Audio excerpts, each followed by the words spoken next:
Hello everyone, welcome to the Bong tasty hub. আজ আমি পালং পনিরের রেসিপি আপনাদের সাথে শেয়ার করব। পনির তো আপনারা অনেক ধরনেরই খেয়েছেন, এই রেসিপিটি একবার বানাবেন, আশা করি খুব ভালো লাগবে। এখানে আমি 2 আঁটি পালং শাক নিয়েছি, পেছনের অংশটা কেটে বাদ দিয়ে দিচ্ছি।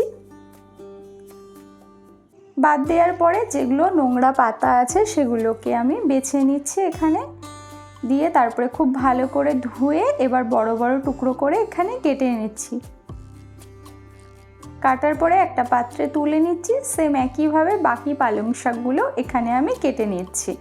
তো সব পালং শাক কাটা আমার কমপ্লিট হয়ে গেছে। এখানে এগুলোকে আমি একটা সাইডে রেখে এখানে কিছু মশলা নিয়েছি, যেমন গোটা জিরে, জয়িত্রী, স্টার আনিজ, বড় এলাচ, লবঙ্গ, দারচিনি, ছোট এলাচ নিয়েছি, 3টে কাঁচা লঙ্কা আর কিছুটা আদা কুচি, আর বাকি মশলা রান্নার সময় দেখিয়ে দেব। এরপর গ্যাসে কড়াই বসিয়ে কড়াইটা খুব ভালো করে গরম করে দিয়ে দিচ্ছি 1 চামচ সাদা তেল। এরপরে আমি যে মশলাগুলো এখানে দেখালাম সেটা ফোড়নে দিয়ে দিলাম, দিয়ে 40 থেকে 50 সেকেন্ড খুব ভালো করে ফ্রাই করে নিচ্ছি।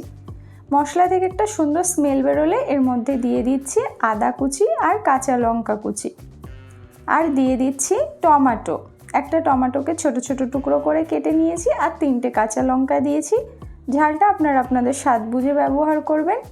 এবার ভালো করে মিডিয়াম ফ্লেমে 2 থেকে 3 মিনিট ভেজে নিতে হবে। 2 থেকে 3 মিনিট ভেজে নেওয়ার পরে টমেটোটা সফট হয়ে গেলে এর মধ্যে অ্যাড করে দিচ্ছি পালং শাক। আর এই সময় ফ্লেমটাকে হাই করে দিতে হবে, দিয়ে ভালো করে আলতো হাতে মিক্স করে নিতে হবে। আর এখানে জল দেওয়ার কোনো প্রয়োজন নেই। এবার আমি 2 মিনিটের জন্য হাই হিটে ঢাকা দিয়ে দিচ্ছি। 2 মিনিট পর ঢাকনা খুলে নিয়েছি। দেখুন পালং শাকের পরিমাণটা কতটা কমে গেছে, আর এটা থেকে অনেকটাই জল বেরিয়েছে। আর এটা দিয়েই আমার রান্নাটা কমপ্লিট হয়ে যাবে, এক্সট্রা জল দেওয়ার কোনো প্রয়োজন নেই।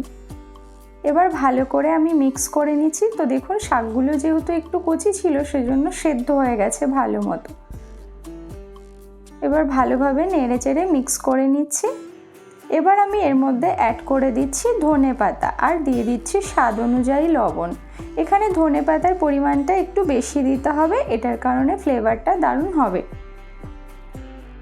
আবারও আমি 2 মিনিটের জন্য ঢাকা দিয়ে রান্না করছি। 2 মিনিট হয়ে গেছে, দেখুন সমস্ত সবজি এখানে খুব ভালো মতো সেদ্ধ হয়ে গেছে। এবার হাই ফ্লেমে দিয়ে জলটাকে শুকিয়ে নেব। তো জলটা শুকিয়ে গেছে, এবার ফ্লেমটাকে অফ করে এটাকে ঠান্ডা করে নেব।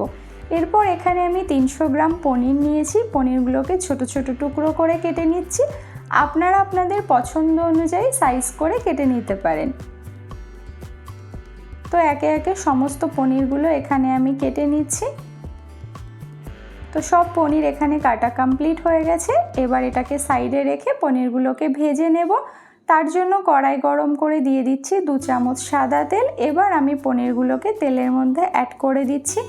আর পনির তো খুব বেশি ভাজতে হয় না, কারণ শক্ত হয়ে গেলে খেতে ভালো লাগে না। এবার আমি উপর থেকে সামান্য একটু লবণ ছড়িয়ে দিয়ে এপিট ওপিট উল্টে পনিরগুলোকে একটু হালকা করে ভেজে নিচ্ছি। পনির বেশি ভাজলে শক্ত হয়ে যায়, মুখে পড়লে খেতে ভালো লাগে না, তাই পনিরটাকে হালকা করে এখানে ভেজে নিতে হবে। তো সমস্ত পনির এখানে ভেজে নিয়েছি। এবার আমি এগুলোকে তুলে সাইডে রেখে দিচ্ছি। এবার আমি পালং শাকের মিশ্রণগুলোকে মিক্সার গ্রাইন্ডারে দিয়ে দিচ্ছি, দিয়ে একটা স্মুথ পেস্ট বানিয়ে নেব। তো এখানে আমি মিক্সার গ্রাইন্ডারে দিয়ে একটা স্মুথ পেস্ট বানিয়ে নিয়েছি। এবার কড়াইতে দিয়ে দিচ্ছি 1 চামচ সাদা তেল। তেল গরম করে পালং শাকের মিশ্রণটা দিয়ে হাই হিটে রেখে খুব ভালো করে মিশিয়ে নিতে হবে। তো দেখুন এখানে আমি খুব ভালো মতো মিশিয়ে নিচ্ছি, আর মেশাতে মেশাতে এখানে খুব ভালো মতো কষানো হয়ে যাবে। অলরেডি কালার চেঞ্জ হতে শুরু হয়েছে কষাতে কষাতে। এবার আমি ফ্লেমটাকে মিডিয়ামে রেখে আবারও কিছুক্ষণ ভালো করে কষিয়ে নিচ্ছি। এবার আমি এর মধ্যে দিয়ে দিচ্ছি 1 চামচ জিরে গুঁড়ো, 1/2 চামচ ধনিয়া গুঁড়ো, 1 চামচ হলুদ গুঁড়ো, আর 1/2 চামচ লঙ্কা গুঁড়ো। ঝালটা আপনারা আপনাদের স্বাদ বুঝে ব্যবহার করবেন। এবার এই সমস্ত মশলা পালং শাকের মিশ্রণের সাথে খুব ভালো মতো কষিয়ে নিতে হবে, যাতে মশলার কাঁচা গন্ধটা চলে যায়। খুব ভালো করে মেশানোর পরে দিয়ে দিলাম হাফ চামচ চিনি আর স্বাদ অনুযায়ী লবণ দিয়ে আবারও খুব ভালো মতো কষিয়ে নিচ্ছি। এবার এখানে আমি অল্প একটু পরিমাণে জল ব্যবহার করছি, খুব বেশি জল দেওয়ার প্রয়োজন নেই। ঝোলটা ফুটে এলে এবার এর মধ্যে ভেজে রাখা পনিরগুলোকে অ্যাড করে দিয়ে ভালোভাবে মিশিয়ে নিতে হবে। এরপর ঢাকা দিয়ে মিডিয়াম ফ্লেমে 3 মিনিট রান্না করবেন। 3 মিনিট পর ঢাকনা খুলে আমি আবারও ভালো করে মিশিয়ে নিচ্ছি। তো এখানে আমার রান্নাটা প্রায় কমপ্লিট। উপর থেকে আমি একটু ড্রাই রোস্ট করা কাসুরি মেথি দিয়ে দিচ্ছি আর দিয়ে দিচ্ছি 2 চামচ ফ্রেশ ক্রিম। ফ্রেশ ক্রিম আপনাদের কাছে না থাকলে স্কিপ করে যেতে পারেন, বাট এটা দিলে কিন্তু এর স্বাদটা ভীষণই ভালো হবে। এবার এই সমস্ত উপকরণ খুব ভালো করে মিশিয়ে নিচ্ছি আর এই সময় ফ্লেমটাকে একদম লোতে রেখেছি। তো রান্নাটা এখানে আমার একদমই কমপ্লিট হয়ে গেছে। এবার ফ্লেমটাকে অফ করে এটাকে একটা পাত্রে সার্ভ করে নিচ্ছি।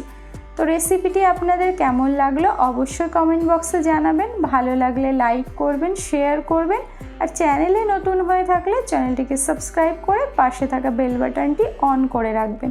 সবাই ভালো থাকবেন, সুস্থ থাকবেন। Thanks for watching.